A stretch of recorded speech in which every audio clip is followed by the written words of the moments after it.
councillors, thank you very much. We're going to continue where we left off.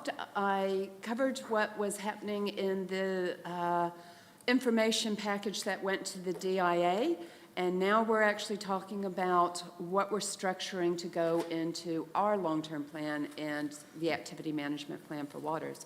So joining us today for this part is Grant Hull and Andrew Esther, both here to speak to some of this information. This is Andrew's second day, so please be gentle.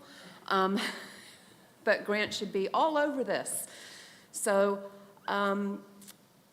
this is a table that was actually presented around the task when we all sat together was going through the large list that went to the DIA. Let's look at what are the things that are the most critical you must do, particularly for compliance, because the compliance is getting tougher and tougher. What are the things we need to do, but have a little bit of leeway we may be able to defer or reprioritize or spread out over a longer time frame, anything like that? And what are some of the other renewals that we know we should do, but we're still getting some of the information around that? And that's what this table is about. Now, not being a water engineer nor really familiar with a lot of some of these locations, I'm actually going to let Mr. Hall and Laura speak between the two of them.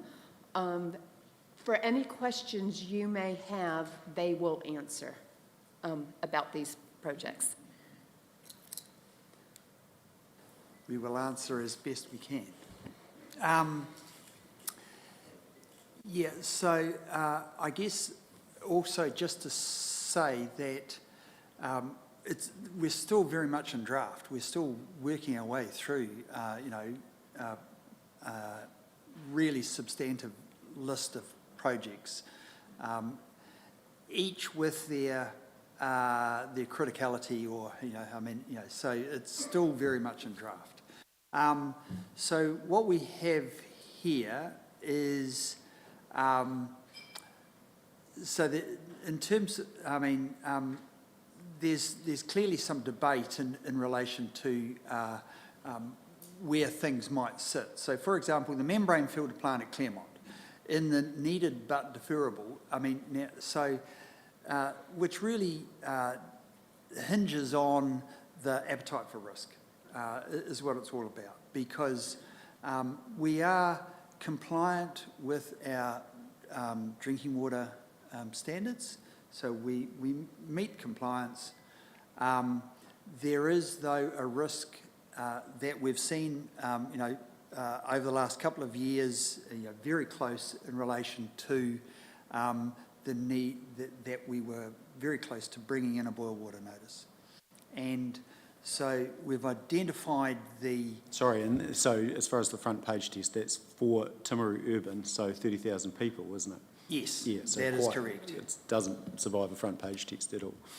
No, not at all.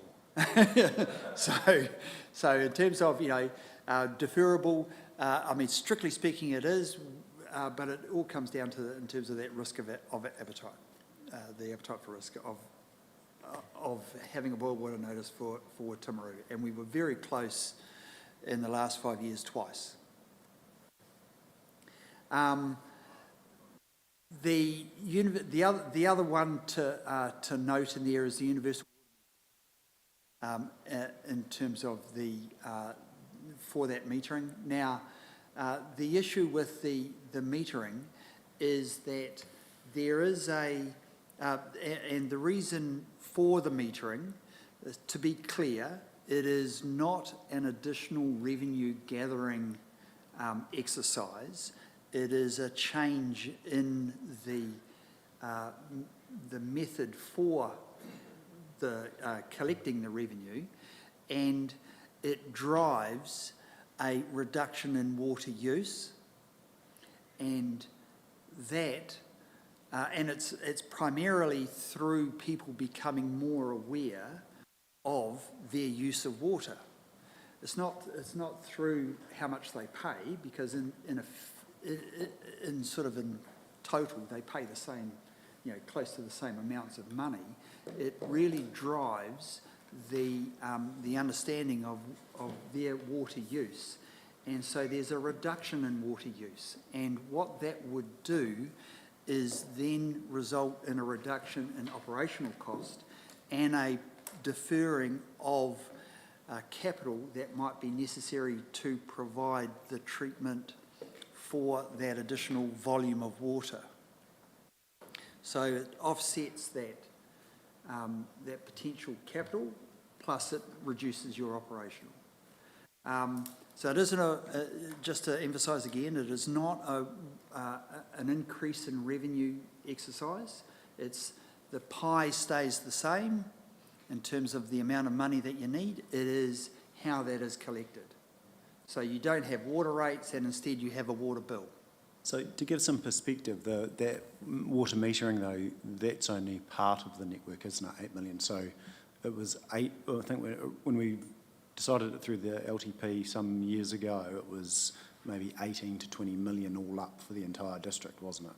Yeah, it was for, I'm going to struggle to remember, it was primarily for the Timaru urban, for urban. Yeah, the total value was closer to 20 mil versus 8. I remember three lots of 6 or 7 mil in 3 consecutive years. That's right. Yeah. Yes, and there's... So that cost is still there, my question is, rather than it's not now 8, because we haven't just overnight saved $12 million because the cost of water metering has come down? No. The water metering has got smarter. So there's...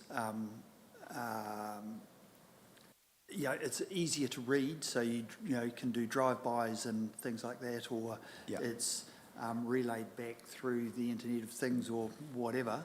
So there's certainly better technology, but I don't have the spreadsheets in front of me, but I can't recall, Laura, whether or not what there is in terms of total water metering. Unfortunately, all I've got on that front is what we sent to the DIA back in March, which was before I started. So the only figure I have is 8 million, and I'm not entirely sure where that's from. Yeah, that's right. I do remember it was closer to 20 mil because the conversation at the time was, or after that was, membrane filtration versus water metering. It was actually a similar cost, and after that analysis we went through, we prioritised the membrane filtration. So just on my perspective, I still think membrane filtration is our number one capital project above the Theatre Royal, above the stadium, above all of that for the resiliency, because if we can't have Washtite working, the economy doesn't work in it. Imagine if we had that for a week. We don't attract business. It just is... We're on a hiding to nothing. Nothing works. So that still is my number one priority. And fully support water metering, but I'm open to options around whether it's a slower rollout. We had a conversation, Grant, yesterday you'll know the state of the different parts of the network. Obviously, we've got some suburbs that are more modern. They wouldn't be a priority. You'd start with some of the older suburbs, I assume, in the way that you rolled out water metering, wouldn't you? Sorry, excuse my voice. Yes, that's right. And we did have it being sort of rolled out within Timaru, like over three years. There's a whole host of work that's necessary in terms of what the tariffs might be, and whether or not there are set amounts and all that sort of stuff. And so we haven't progressed that at all. Okay. And sorry, one more comment. So interesting to know at the time that Selwyn put in water metering. So for the first 2 or 3 years, they didn't do anything in regard to charging. It was just an avenue to find the leaks, and they did a lot of that repair work. So you can put in water metering and find the efficiencies, and you don't actually have to change the charging mechanism. But because it's a tool for both, isn't it? Tool for revenue, but also probably the key one is that you find the leaks in the network. Christchurch have had metering for many, many years and don't charge. Yeah. Can I ask, so how far off, how much more technology needs to be applied to the Tobies, for example, to be able to meter the water? Because I know that, I just think back to when our Toby was upgraded outside at the house, and of course the word on the streets was they're going to start charging you for water. I remember that, and of course never did. So how far away and how difficult is it to do it? So if you were perhaps going to consider a stage rollout, do you have the opportunity, for example, to like pick a town, like pick Temuka, for example, that you could also collect that data to be able to sell to the community the benefits of it or whatever? But Yeah, so all new, so as you say, all new upgrades that we do in terms of Tobies, whether it is so we, if there's a renewal in a street and we upgrade the laterals, then we also do the Tobies.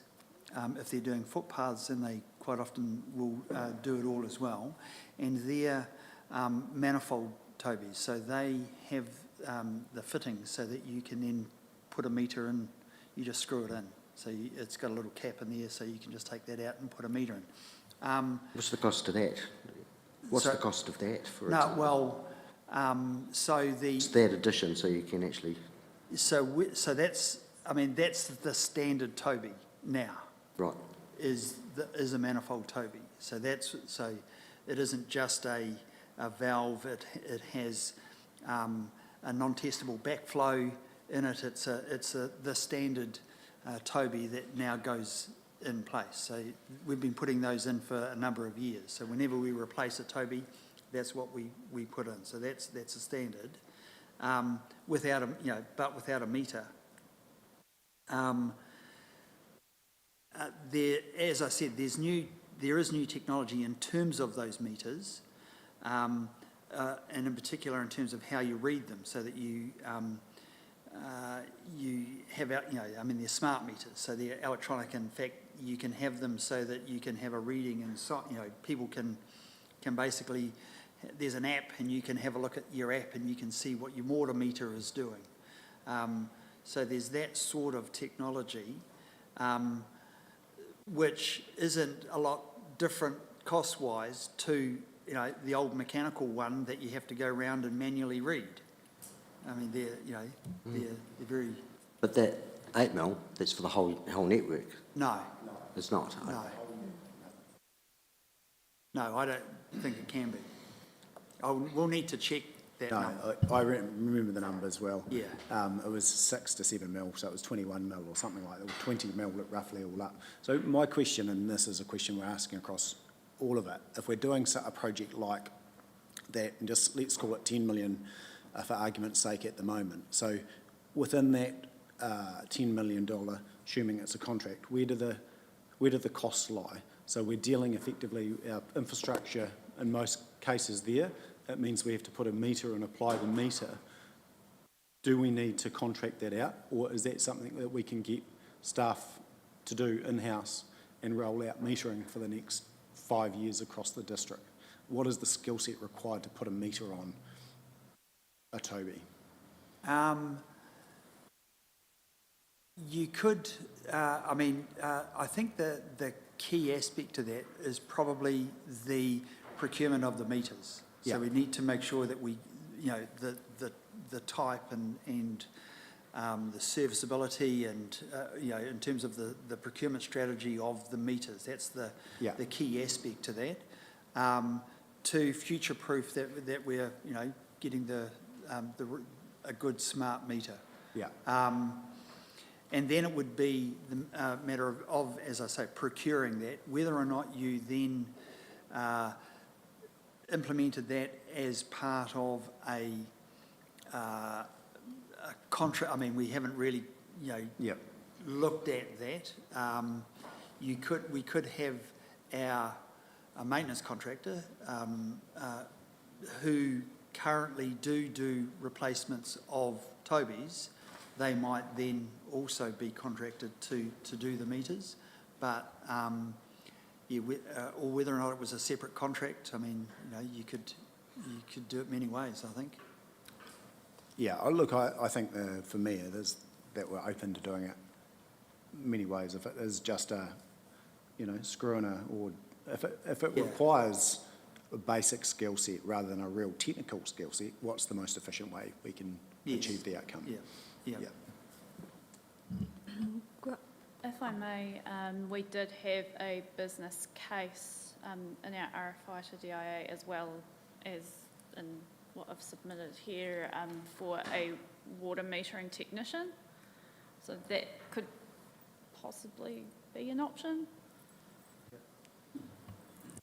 I just had a question around the membrane filter. What are the factors that lead to nearly boil water notice? And is the membrane filter the only possible solution? So the situation that is probably with the highest risk for us, is that we don't have any filtration. So we have ozone treatment, which provides the protozoa compliance for Timaru, and that requires a quality of raw water which is at a certain level in terms of the transmissivity of how treatable it is.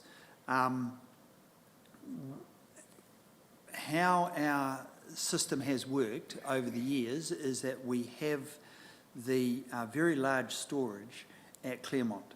So we've got the 113 million cubic metres in each of the 2 storage tanks that we operate as a raw and a treated water storage, and so which is about 10 days average use. So what we are able to do is, and we take water from the Pariora and from the Opahi. So what we're able to do is that if the quality of the raw water is not good enough to meet the compliance with the ozone, we don't take it. And so we live on that storage. What has happened is that we have had, and so it isn't the drought conditions, it's those situations generally when we have a reasonably high demand, but we have rain events that then deteriorate the quality of the raw water, and they sort of repeat. If one comes in and the quality deteriorates, and then a week later another one, and then a week later another one, we get into that situation where we have quite a prolonged period of time where we can't take water that is compliant. And so we're drawing down on that water, and until we reach a point where we have to take water which will not be compliant, in which case we would then have to have a precautionary boil water notice. So that's the issue that we've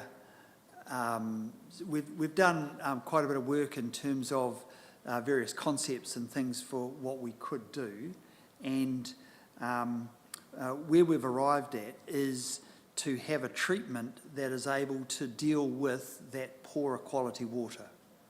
So not additional storage or other stuff. It's so one of the things as well is to decrease that demand.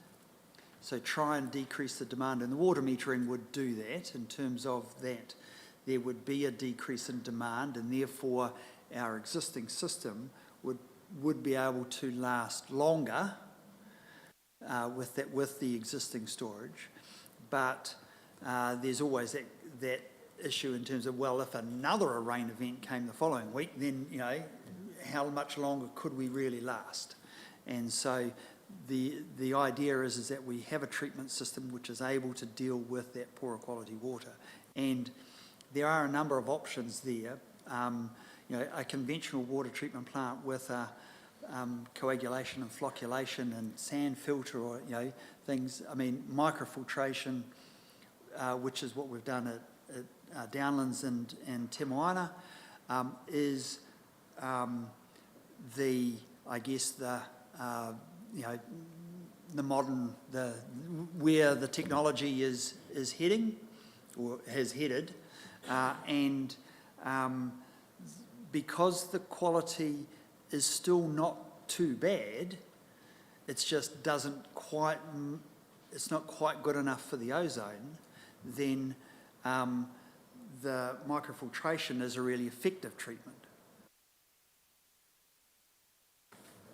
Part of the question that we've considered in the past was, do you allow for filtration for your total demand, or a part thereof effectively, isn't it?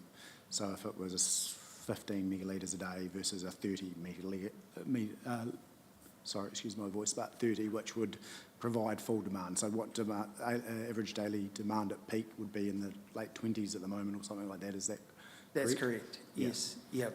So 15 might buy you X amount of days if it was Parara was closed, whereas the full would be ideal. That's right. Yeah.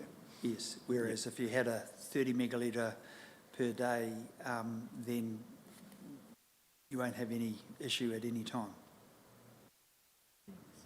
So that's, I guess, as far as funding decisions, that's a 20 million to a 30 million conversation, isn't it? So full Yes. demand would be 30 versus, so that's where you've got, options, yeah.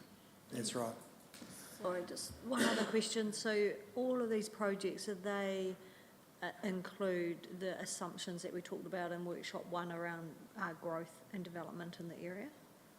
Or are these just based on status quo? No, they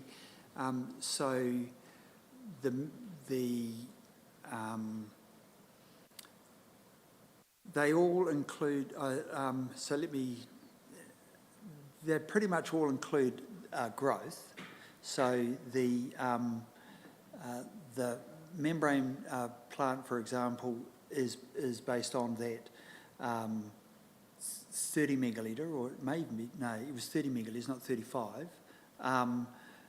But it's all sort of, you can have, like an additional string, if you like, which then is able to then increase. So, and things like the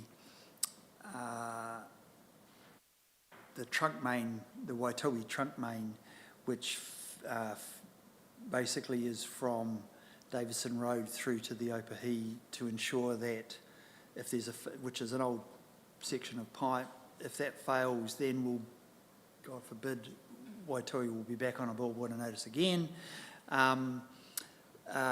That's sized for that growth in the scheme. So yeah, we're that sort of stuff. It's based on growth. What age is that trunk main? That other alternate Waitohi one? It's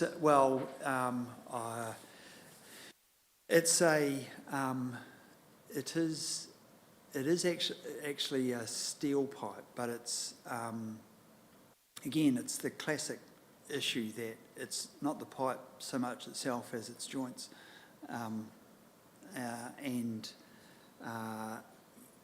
so we just, it's easier to repair than the section that was under the river.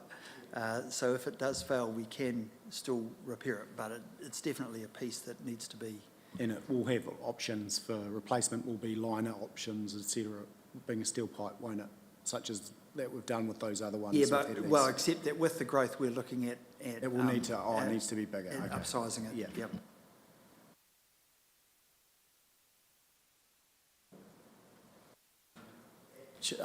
For no urgency, but I'm not sure, have we done a water update at all with this current council?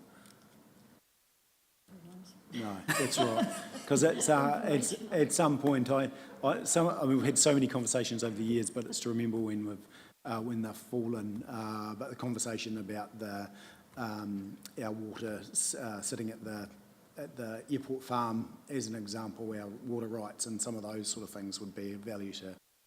So we might just, at some point, it's probably a next year conversation, but give an update for everyone, because there's a few reports that are quite interesting around considerations, and we looked at alternative sources and the cost of that versus membrane filtration and lots of things. So.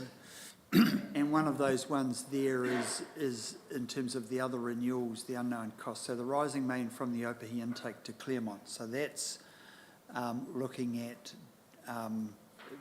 certainly in terms of resilience of duplicating the current main to ensure that that source is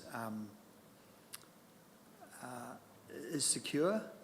And similarly, the Geraldine water supply, there's the reservoir, so the reservoir, which is currently on dock land, will need to be replaced, but also there's the option or for the trunk main replacement or duplication from the bores and the new reservoir site into Geraldine. Because there's a single, so the town relies on a single asbestos cement rising main.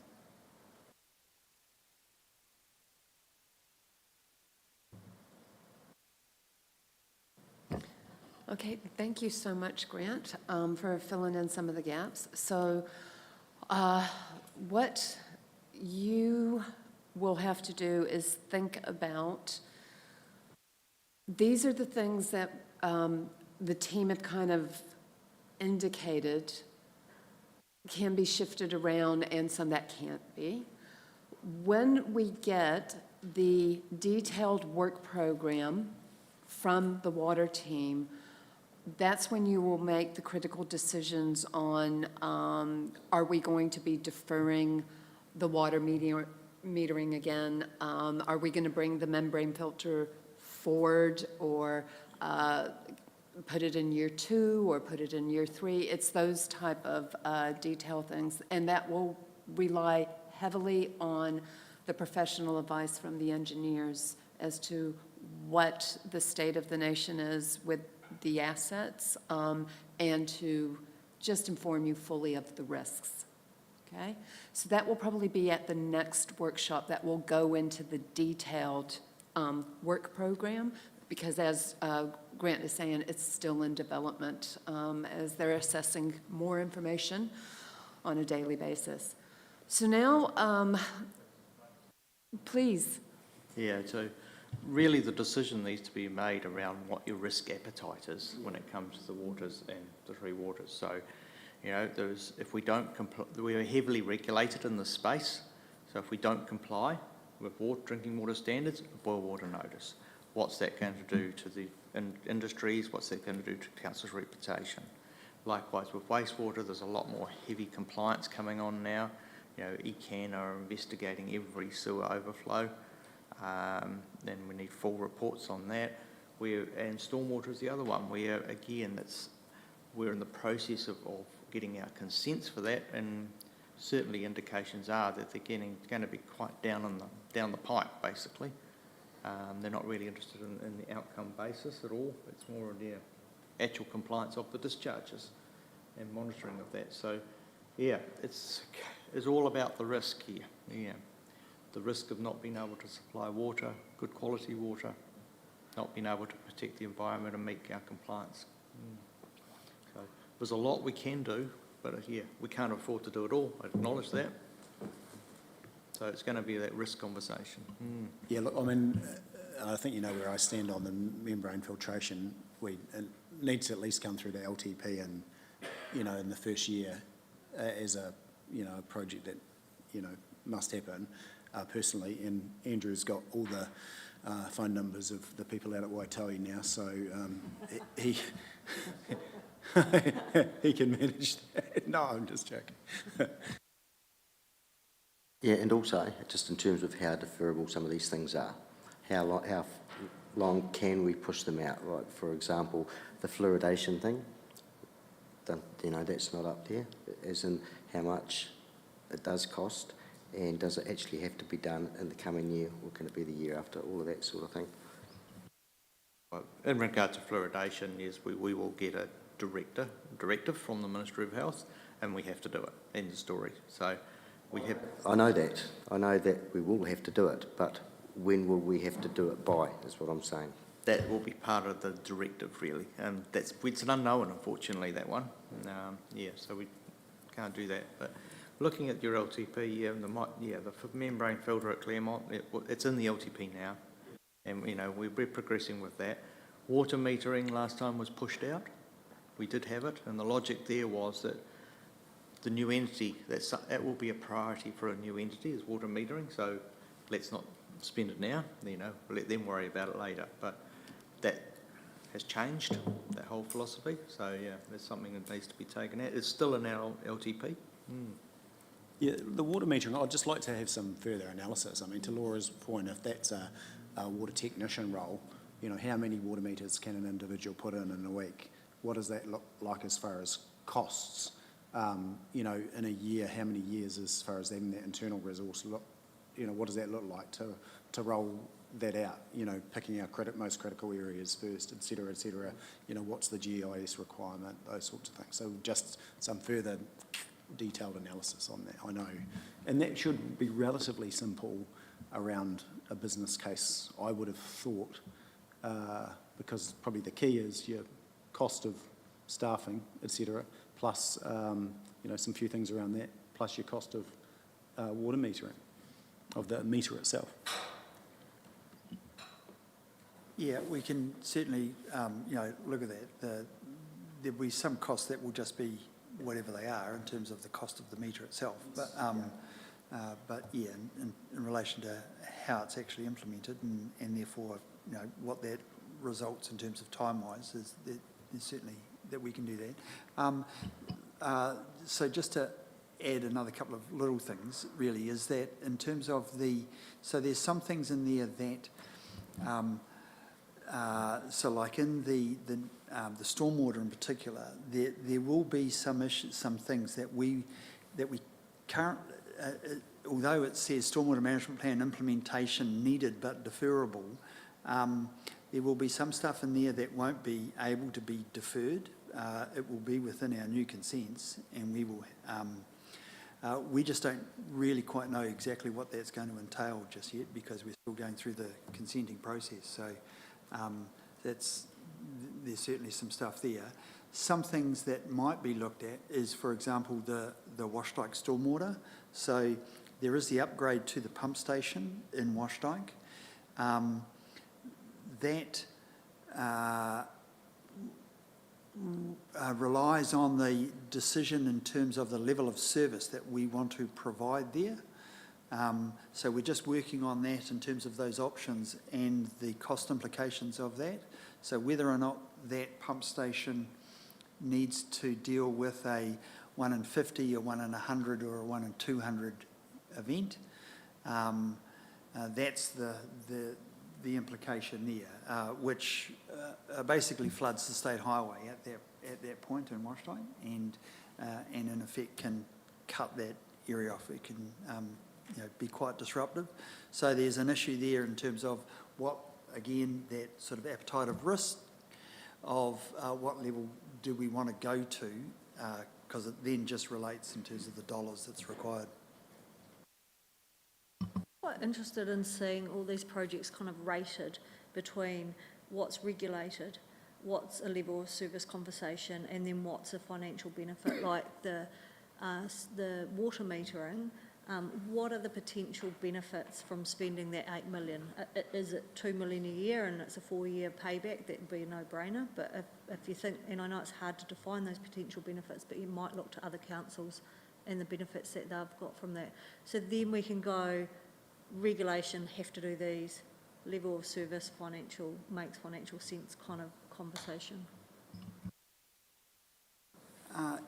Yeah, which absolutely can be done. The metering as an example, for example, I do recall that when we first talked about the implementation of the universal water metering, there's in effect a bit of a graph which showed the increasing demand with growth and the implication of the reduction in that demand with the introduction of the water metering, and therefore the length of time to when basically the treatment upgrade was needed due to the increasing population, and therefore the water metering had a direct deferring of that capital spend by X number of years because of the decrease in that demand. That is, I mean, you know, as a one-liner is really easy to do. Yeah, I think that's what I'd like to see is what are, the costs of doing it, but also what are the costs, which is what you're referring to. Certainly do have the data you'd be after at an individual project level, and I can do some further work to elaborate at the next workshop.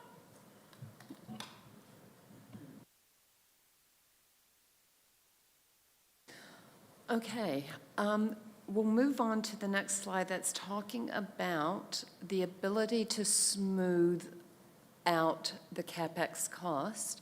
Now, it's important to note that when we're talking about smoothing out the options for the CapEx, this isn't talking about inflation-adjusted costs. This is just about the loan amount and for what percentage are you looking at paying back over different scenarios, okay?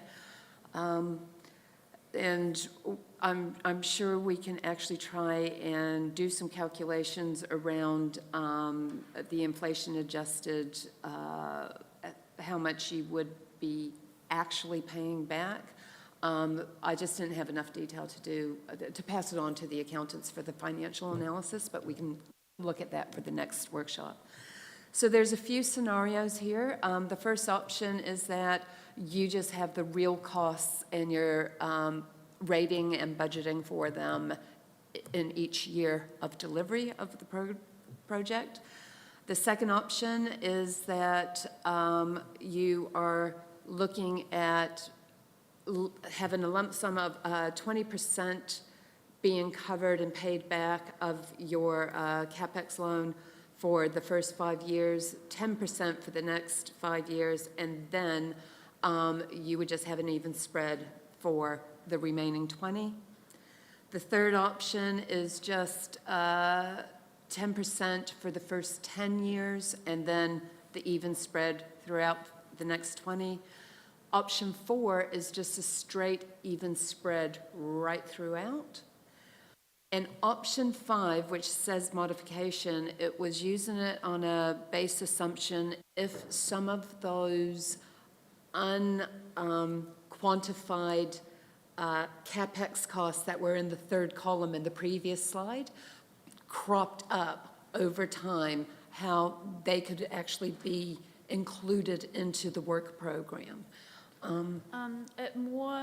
Modification more included specifically C-down. Yeah, so we do have a pretty good idea on how much the C-down renewals will be across the scheme, and they are larger than what our book value would spit out, basically because we're going to be doing a whole lot of realigning to take reticulation off private land and have it more accessible for ongoing maintenance by having it in road reserve. Okay. So if you actually look at the dollar amounts that's in, pardon me, in this table, it quantifies the figures for you, and what that looks like when you put it into the graph. The jagged line is option 1. The red line, red bars going across is for option 2. The green is for option 3. The blue is for the modification, but that includes the C-down costs in it. And the straight line going across is when you do the even spread. And again, not inflation adjusted, this is just paying, I guess, the principal of the loan? Is that what we're talking about? Yeah, so the blue line itself is as option one, is the actual cost for each year. So this is renewals primarily. And so the reason why it's very low in year 1 and 2 is because we don't apply the end of life for assets in year 1 and 2. The default is year 3. So although it's there's nothing in years 1 and 2, and then there's a big spike in year 3, that in fact is all of the assets that in the database are at the end of their effective life. So they need to be renewed in effect now. But so that's why there's a big spike in year 3. And then each one of those is the renewals that are due every year. So that's that jagged blue line. If you then take the first 10 years and so you then, you take 5 years, and so that includes the big 3-year spike, and you smooth that over 5 years, that's the red pillars there. So that's why that's so high for 5 years, because that's taking the 5-year renewal cost and spreading it over those 5 years. So it's even over those 5 years. The red for 6 to 10 is then taking the renewal cost for year 6 and 10 and just smoothing that over that. And then the red from 11 to 30 is taking all of that and smooth, and it's equal for that. As Vincy said, the green takes the first 10 years and takes that total amount and smooths it over the 10 years, and then takes the next 20 years and smooths that. Whatever colour it is, that straight line that goes across is taking it for 30 years, and it just whips it straight, it's even for the 30 years. So it's the same amount every year for 30 years. Of course, that as an option then potentially results in the sweating of the asset in terms of hoping that assets that are due for renewal now will last a lot longer because they're potentially not renewed for 20 years. Look, the blue one is just the blue bars primarily pokes the C-down upgrade in these first few years on top of the one of the other options. I'm not sure which one, but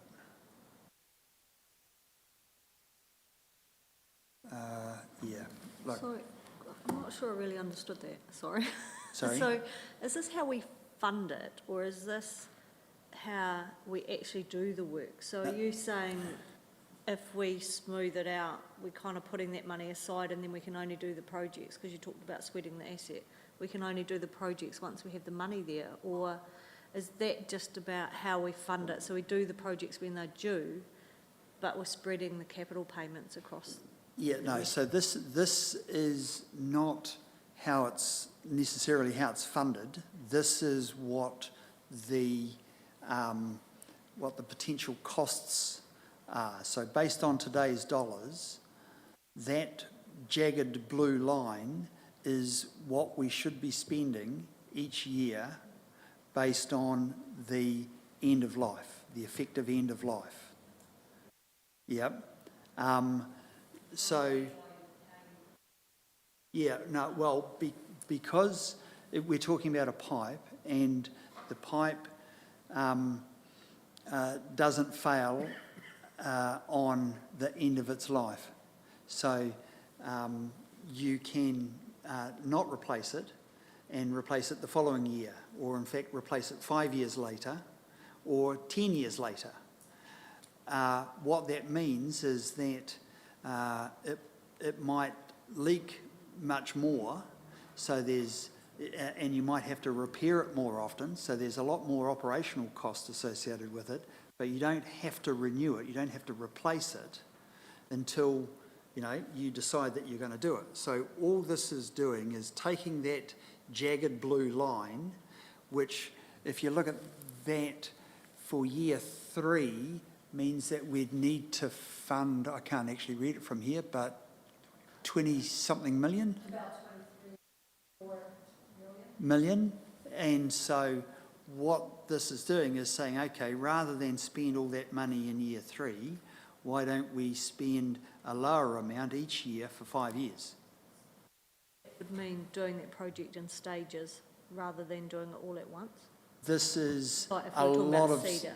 this. Yeah. So this is a lot of ignoring Seadown. This is a lot of small pipes. So it's just a matter of spending that amount of money in that year in terms of that renewal.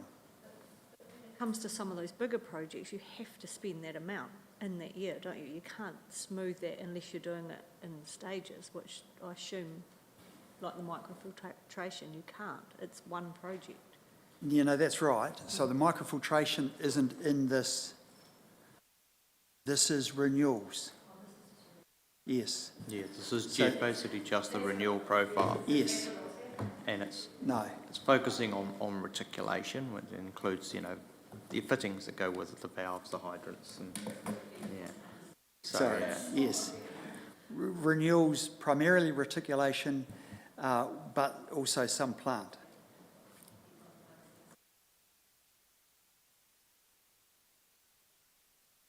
What this chart does is just break down the renewals from water supply to stormwater and to wastewater so that you can actually see those different renewal components for the 3 work programs.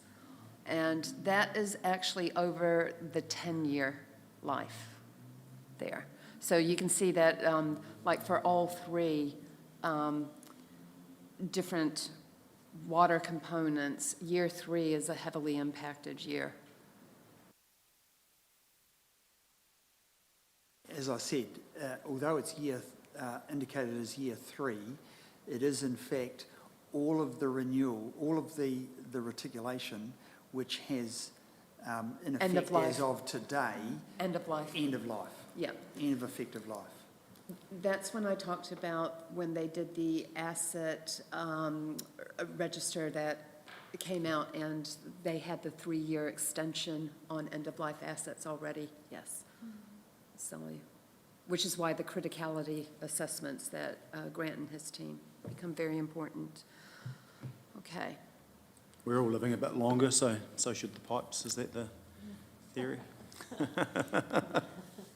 So there's asset management standards which set all of those things based on the material and the diameter and the its use, the ground conditions, all of that sort of stuff. All then are factors that are used for determining the effective life of an asset.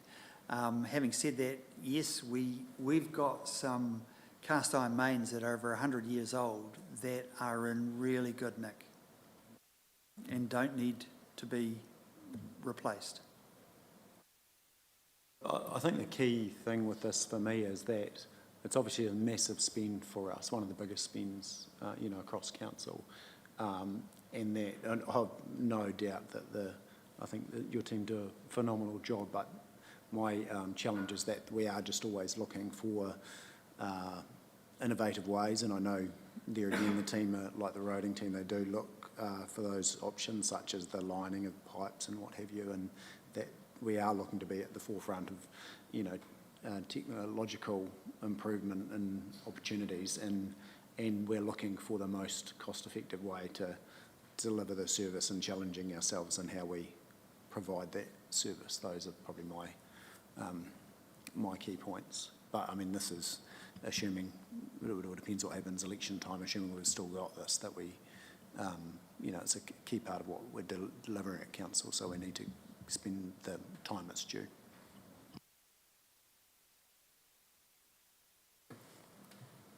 Okay.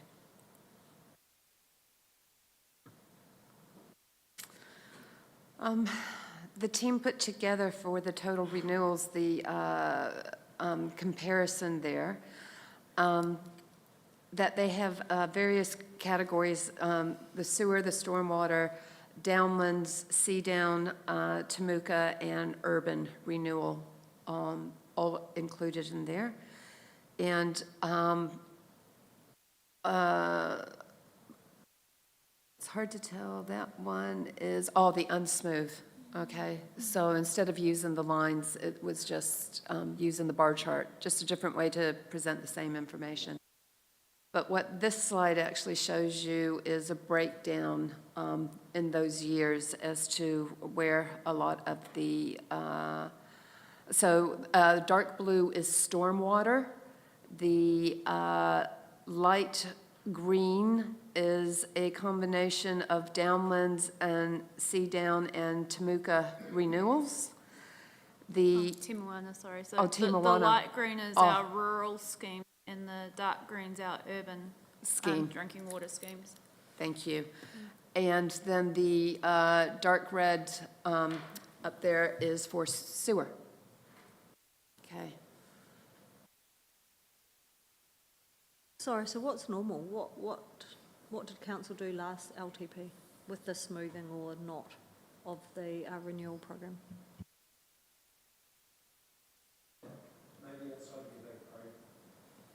Sorry, outside of your big project, don't not answer that, but outside of the big projects such as power or replacement, as an example, what are we consistently renewing as far as, small mains and those sorts of things? What's our spend per annum? Might be two questions there. And what we did last time?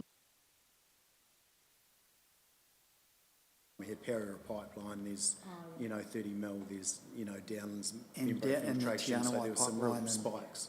and all of that, yeah. What's our small mains replacement? Yeah, small mains. It's probably about 5 million in total. So for the three waters, I mean. So water, sewer and stormwater? Yes. I'm going to say, does that sound about right, Andrew? Yes, it does sound about right. Yeah. Excluding the, as you say, the major projects, the major trunk main renewals. We've done more recent times in terms of with Downlands on some of the small mains, so it might be a little bit more, might be a bit more than that, but and so to go back to Councillor Pye's question, we have done a lot of deferring of, so we've focused on that criticality. So, for example, and what we're doing currently in Pleasant Point with the removal of the concrete water mains because of the very high leakage that we're getting with those. So we've concentrated in terms of that sort of work rather than the assets as identified as an end of life, because we've sort of just haven't exactly smoothed it like this. We've picked in terms of the criticality for the work that we've done.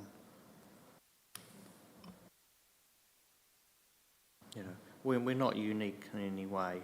We've got a backlog of ageing assets, just like any other council really. And the consequence of I guess, sweating the asset and not renewing is the potentially failures, which is sort of the situation Wellington City's in at the moment.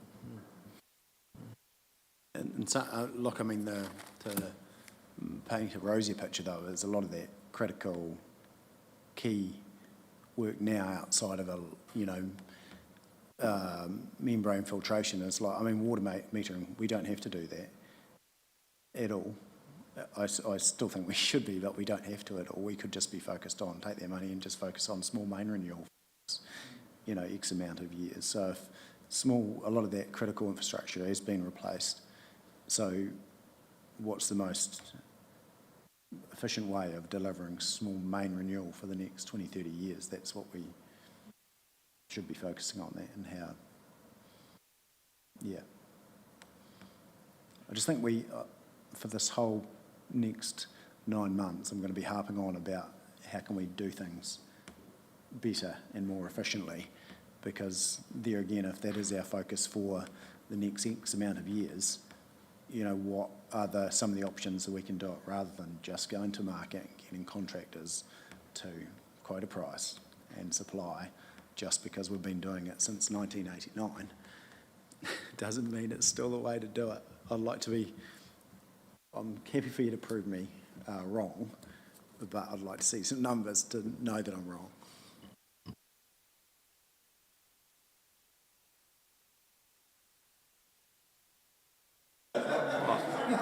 I struggle to answer for water, but it is take what you saw this morning from Roding, how in comparison to all the other councils in New Zealand of a similar nature, we're right at the bottom, as far as cost, we are very cost effective. And we're doing that through smarter ways of doing things. And procurement is a big factor in that. And we do use our local contractors a lot in water supplies. We get very good prices out of that. So, and in looking at what sort of materials we specify, that sort of thing. So we are trying, definitely. We're very aware that we need to keep the costs down. We just can't keep on increasing the rates. Sometimes it's worth going and checking out the local parking lot in front of some of those firms to understand the margins in some games. So if you look at some of the plumbing firms as an example, the key ones that have done, and this is no disrespect to them, there's some amazing business people in there, but, government work, Fonterra work, all those sorts of things have, made some plumbers some very wealthy people. So let's be smart around the way we look at things. So there is a margin in it. My question is, should we be looking to have some of that margin back within our budget, or are we comfortable with the status quo? I'm not saying we need to change. I'd just like some analysis to know that we're on the right path. There again, it's like Parks and Rec. If it's a hybrid model, that's okay too. Maybe we contract some out, maybe some stuff is in-house, but let's just think about, one, who we work for, which is the ratepayer out there, and we're spending their dime, so let's do it efficiently and look for what options are.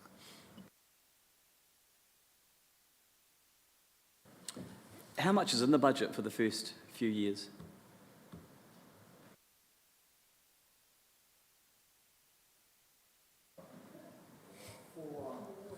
For your renewals?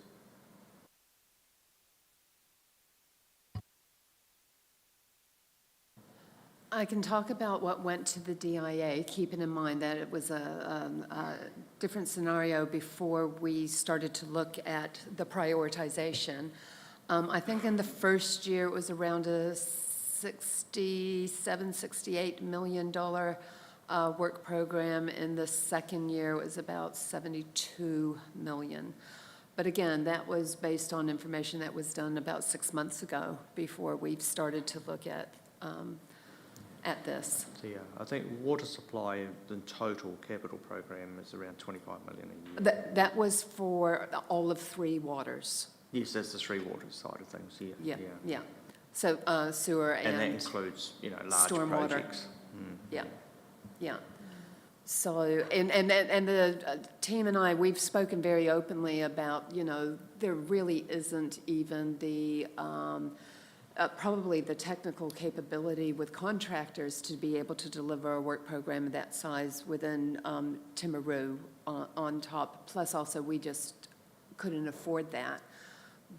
But looking at the prioritization now, that's leading into the work that's currently underway. And certainly for the next workshop, where I can give you that information in terms of what is in the, if you like, the current long-term plan. It is significantly less than what we're talking about here.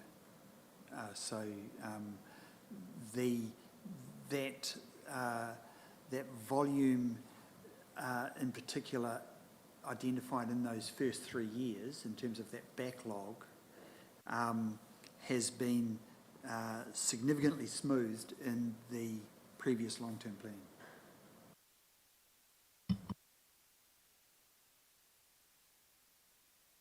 The projects generally aren't new though, because they've been sitting in the infrastructure strategy still, haven't they? So I'm just talking about the renewals. No, totally, yeah. Yeah, the reticulation renewals, yeah. Yeah. Okay, well, that pretty much concludes water at the moment. Are there any other questions while we have both Grant and Lisa here? Sorry, Laura even? You Don't look worry, just like I get it a Lisa. lot, it's fine. Have you met Lisa? You look just like her. Sorry, I apologize. I'm tired. Okay. Right, thank you very much, gentlemen, for coming. Welcome, Andrew. Baptism by fire.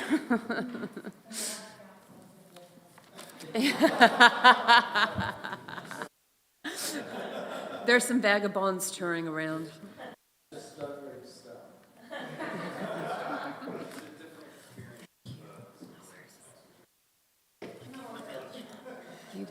You did very well. Thank you. Okay. Right. Vertical infrastructure.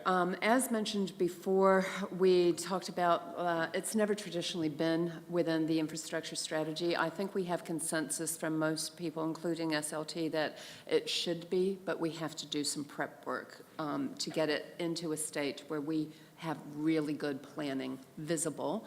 Where does it sit at the moment then, if it's not? If you take a look, traditionally it's been up to the activity managers to manage. So your library person would be the one saying, oh gosh, we need a new roof. How do I go about doing that? And we recognize that's not good practice. This is not the only council that has done that previously, but we're looking at doing evaluations, conditional assessments, and one of the things is we know regular maintenance has not been done or done very well if you don't have a kind of like building professionals or experts who are used to facilities management coordinating those things. So it would have been probably on an as-needs basis in reaction to something as opposed to a planned work program. So we're looking to address that.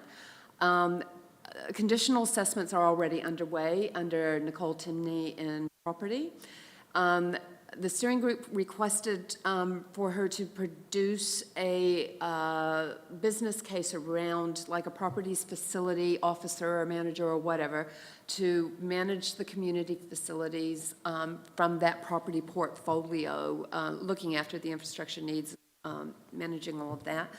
She has a business case, but she has been away overseas and is about to go away again and is yet to present it to SLT, but it is on the agenda to do so. And you will get that as part of her activity management plan as well. So we won't expect the swim coaches or the library managers to manage repairs and builds, et cetera, et cetera. So, Why wouldn't it sit under community services, under a strategy under them?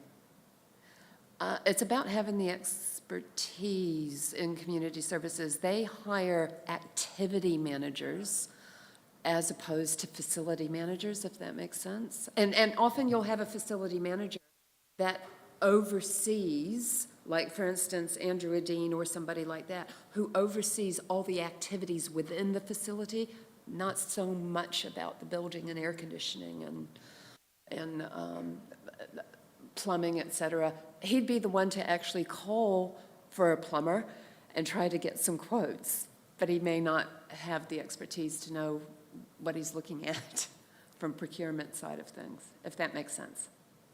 Yeah. I'm confused, what's the difference in the two roles? Nicole's property manager So versus facilities manager?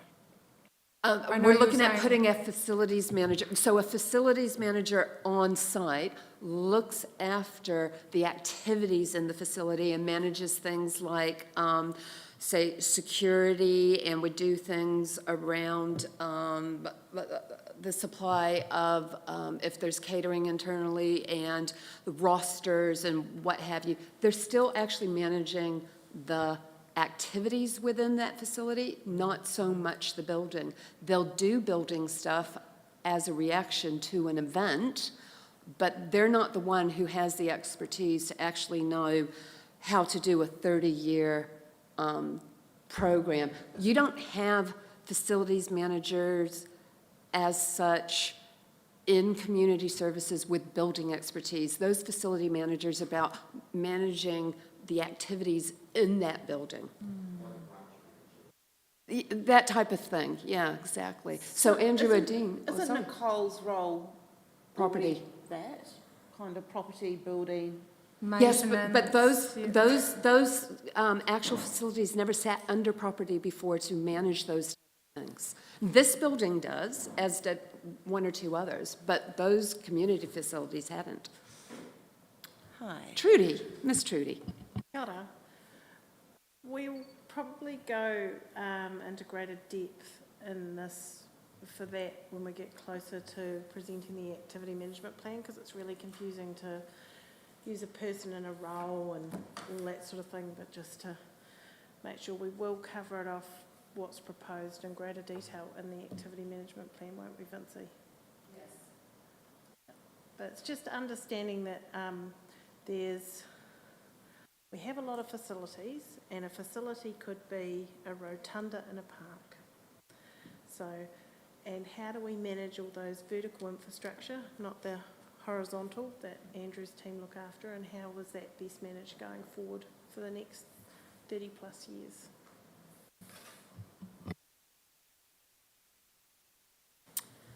So the recommendation that I have is about doing a one-page narrative to explain vertical infrastructure assessments underway, to include in the infrastructure strategy for the 2027 LTP, to actually state our known issues or the conditions that we know for listed community facilities and vertical infrastructure.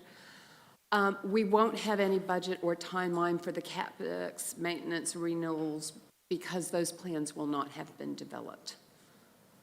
So that's what I'm proposing to put into this infrastructure strategy. So it's kind of preparing the ears for the next one. We in agreement with that approach?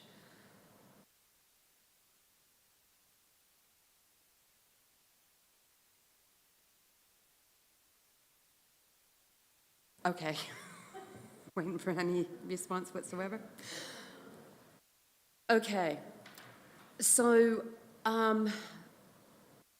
this concludes most of the stuff about the details of the infrastructure strategy from the teams that I have been working with. We are missing waste. We are hoping to have that prepared for the next workshop. So that's a gap in today's agenda, but we're looking into filling the gaps there so that we have an idea of the direction. For the most part, it will be business as usual. We do understand that, but you will have a new organics processing plant that will be being built and operational, and it's about how that will be incorporated in, because it will be a significantly greater facility on a council asset there. Okay. This morning, at the end of voting, I had you go through and we looked at those priority lists, and then you actually talked a wee bit about some of the community engagement. What you indicated to me at that time is that you would actually like to look at that large list and how we can condense some of those down. So now that we've actually finished the bulk of what we wanted to talk to around infrastructure, and we had the various officers here to answer some of the questions, I'm going to propose that we go through and look at narrowing that 30 down to the 10 that you would like to do, because we have the time now before your next presentation around the district plan. Are you in agreement that we spend this time doing that? I shouldn't think that it would take very long, so you have time to have another break before the district plan and have any free or frank discussion that you wish to have around what we've covered today. And I'll try and answer any questions, and Andrew and Trudy, if she's available as well. Okay. What would be good with taking them all out? It's okay. Or you just put them on the post-it notes and group them together? Okay. So if I go through, and I am going to go into the presentation. Okay. So I have heard, I probably think a good way to actually do this is to look at the ones that have a financial component and probably group those together first and just say, are there any that you think should stand out that are distinctly different? Then we look at things around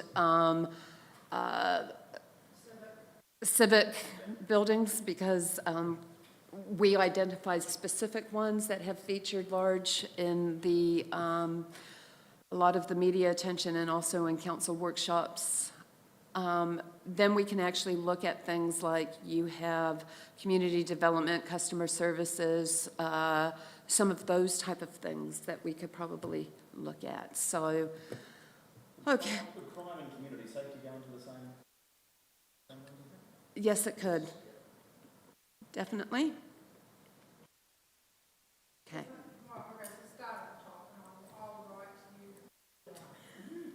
Okay. So, service delivery, which was about really good planning in our LTP, in our infrastructure strategy, and in our AMPs to have a realistic program, like we said, not the one that we went to the DIA with, but one that we know we could actually physically get through. That might be one that needs to stay on its own. Okay. Yep. Accountability, yeah. Okay. Oh.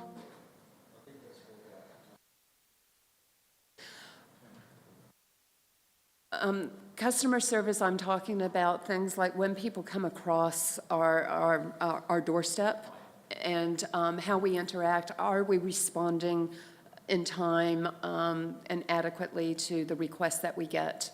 Those type of things. Okay. I've had a suggestion around affordable housing to reframe that maybe we just look at social housing. Counts, yeah.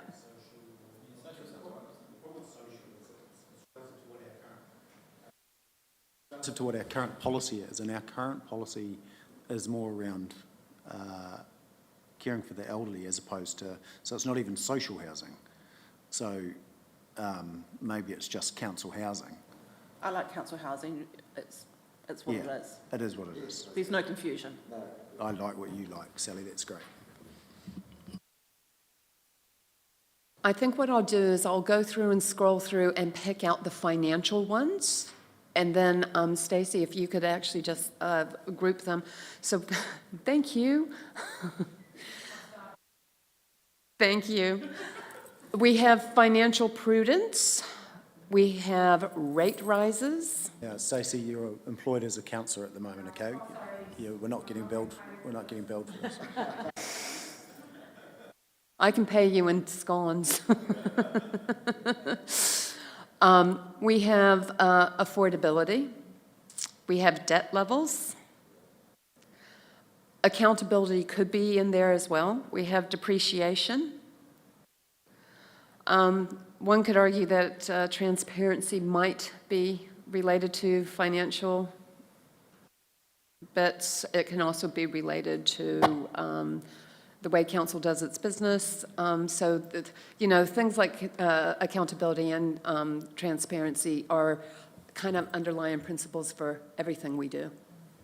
Yeah.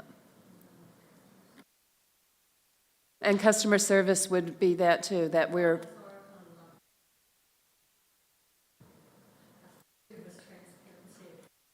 And I think that's a really sound rationale. If you're all in agreement with that, okay, that's great. Levels of service, and that's really about the commitment we're making for what we're going to deliver on a consistent basis and how we measure that. So it's, you know, we are going to provide clean and safe drinking water. And then we have our performance KPIs that measure how we're doing those. Okay? Sorry, did you say levels of service goes with service delivery or not? Levels of service are different in the fact that service delivery is about the planning of the actual projects and programs that you're going to deliver on your levels of service, because they determine what it is that why you're doing it. So is that really standalone? That's really up to you to have that talk. I mean, the reason why you have service delivery is to deliver on, yeah.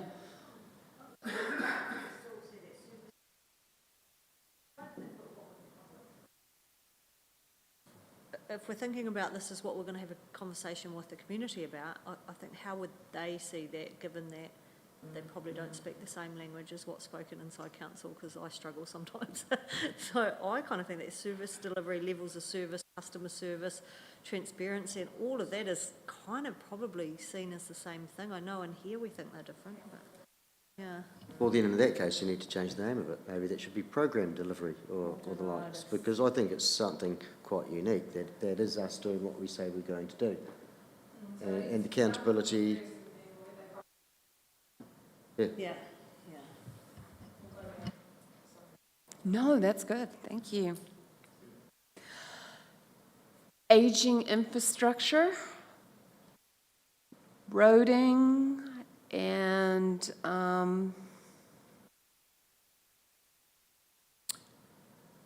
you could do depreciation. You also have your civic buildings, because a lot of them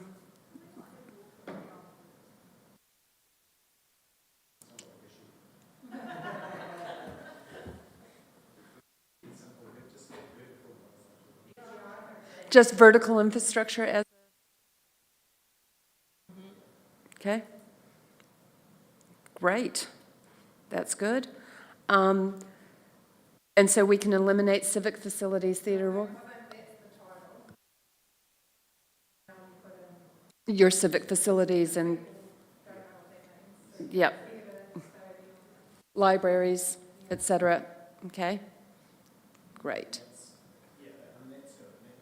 That's set our approach, and that's we can take that approach to our financial strategy and what have you as well, and keep it in those boxes, I think.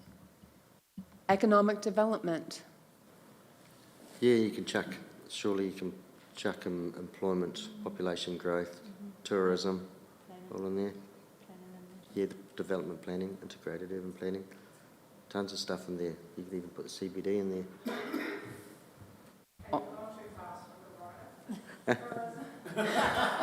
employment.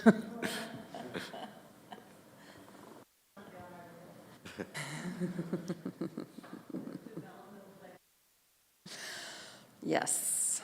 And that was talking about that integrated urban planning. Now, I do need to point out that the recent legislation that came, the RMA reforms, covers a lot of what you had talked about in previous workshops, the requirements for spatial plans and for development plans.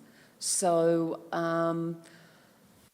maybe something that's taken care of depending on whatever changes might be made in the next few months. So I don't know if it's still like a front of mind issue for you as a council, or do we look at let's wait and see what's going to be required, and those might be questions you can ask at 2:30 when you're talking about the district plan.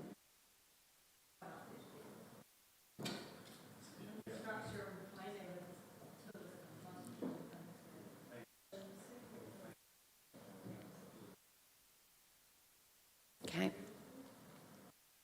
Okay. The Timaru CBD BID, that's the Business Improvement District for the CBD. Could that sit under economic development, or?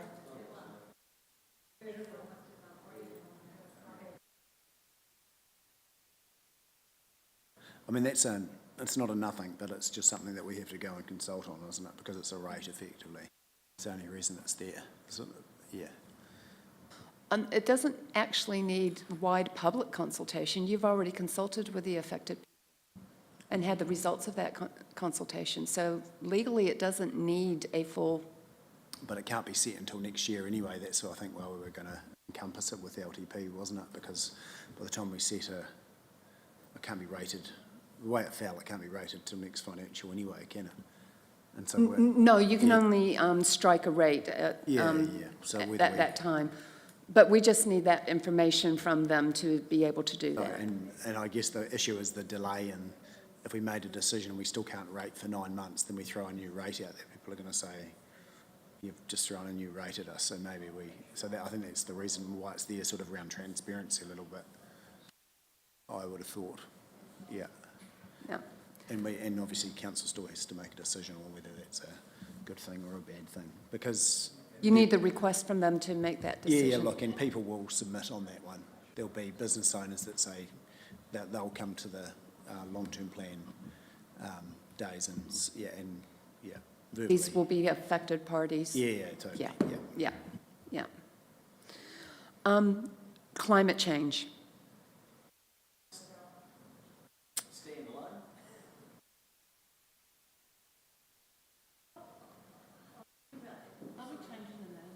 I was thinking about that before, and I was thinking that fits with infrastructure in my mind because it's about resiliency, but then I was like, is it vertical or is it horizontal? So do we put it under both of those infrastructure categories? I don't know. Yeah, I've got the view too, and after seeing that Christchurch work, I mean, I think although they've got climate in the title, and that might be great for getting funding, it's actually resiliency, and I think that's the lens that we start to view it upon, because otherwise it gets so emotive. So if we can pull the emotion out of it and actually call it for what it is and the work streams that we need to do, that would be really helpful. It may not be that some individuals out there in the community, they may not like that, but actually let's call it what it is, which is our work stream is around resiliency. My view only, but please challenge me. If we just call it resiliency or community resiliency, because it's not just about our infrastructure as well, it's about how we prepare some of our communities, our vulnerable communities in response. Conversations around hut communities, it's about them being resilient. It's about council reducing its own emissions. That's what audit have said they will look for. How are we reducing emissions in our activities across the board? Or stop building roads. That's not the only activity we do.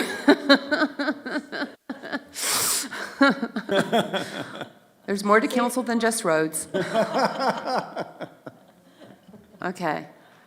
So perhaps we actually, I know it'll be music to the normal inhabitant of this seat to hear that we change it to resiliency. It'll be music to his ears. Well done. Okay.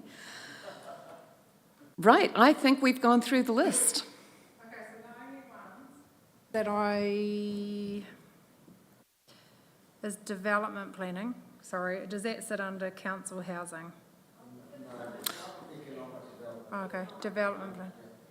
Okay. It could stand out on its own, to be honest with you. Development and planning, maybe? Or if you just call it planning.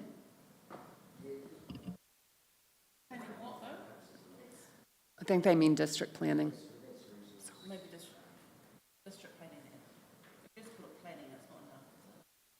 Well, theoretically, we plan everything, so.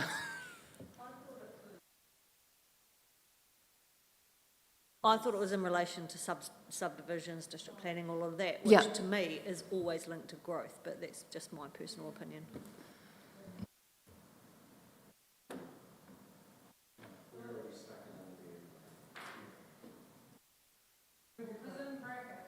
Integrated urban planning, so I put Yes. that under economic development. It was about the links between planning, infrastructure, community facilities. It does have quite a strong link with infrastructure.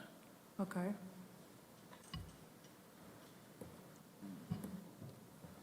An example is the urban development plan that was actually done in Christchurch back in 2005 when I was there. And that involved the 4 councils, Waka Kotahi, and also working with the health sector, the education sector, and what have you. And it was around the whole holistic planning around infrastructure, land zoning, facilities provided by central government agencies. And the beauty of having had all that work done was that in 2011, the 50-year plan became the 10-year plan. So all of the growth that you see as a result of that, of the earthquakes, had already been planned. But it was just put on a very big fast-track process. So it didn't sit in any one individual, under one umbrella. It was the umbrella that a lot of other things came under. Does that make sense?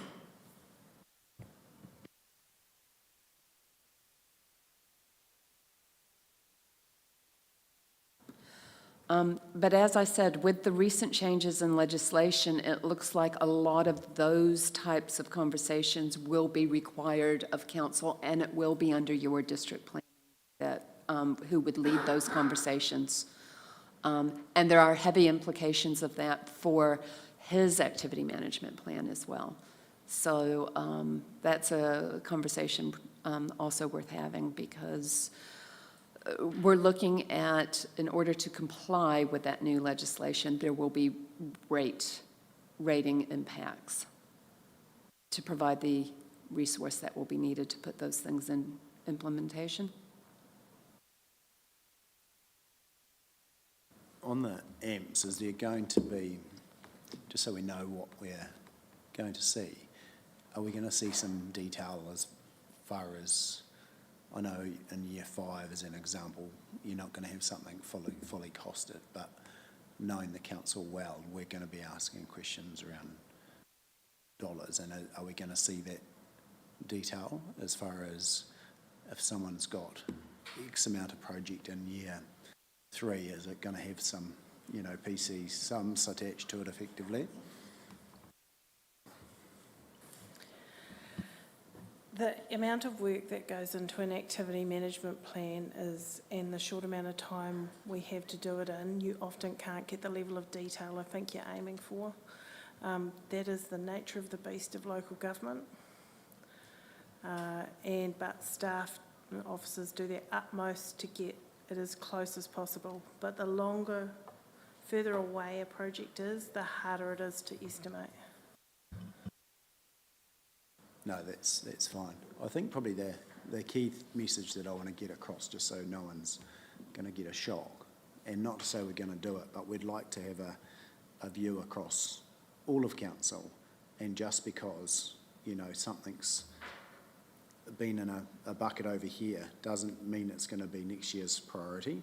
It might actually be better that it's spent over here, and that might be taking from, you know, one part of council. It might be taking from infrastructure to community services. I'm not saying that's going to be happening, but I'm just, you know, if people are mindful that actually we need to look at where our priorities are, and they may not be in renewing park benches and you know, our parks and reserves for the next few years. They might be somewhere else. And so, yeah, I don't want to give the team shocks but just filter that. So I think, you know, personally, I think the team are fully aware of that, you know, Yeah. and I think every LTP has opportunity to look right across the business. Yeah. Just one thing I would just point out is you've got to be careful with your rating side of things, that, Yeah, agreed. you know, waters, for instance, are targeted rates, Yeah. waste is targeted rates. Yeah, no, 100%. So, yeah. Look, and the beauty of targeted rate is actually if we need to do the work, you put it up to the level that is required. And I've got no issue. If we need to spend more money on some water, let's, you know, target it accordingly and put that number in there. Yeah. Yeah, no, I appreciate that, Andrew. Thank you.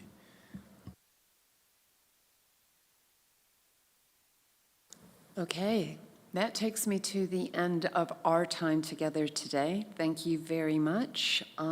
If there are no more questions, I'll just say thank you to the people who have been watching online today. It has been a long day. Thank you, councillors, for all of the great work and discussion. And thank you to the senior leadership team and the support crew. And thank you, Stacey, for that awesome job of doing the last minutes. So have a great day. Thank you, people. Yeah, thank you, Vincy. That covered a lot of ground.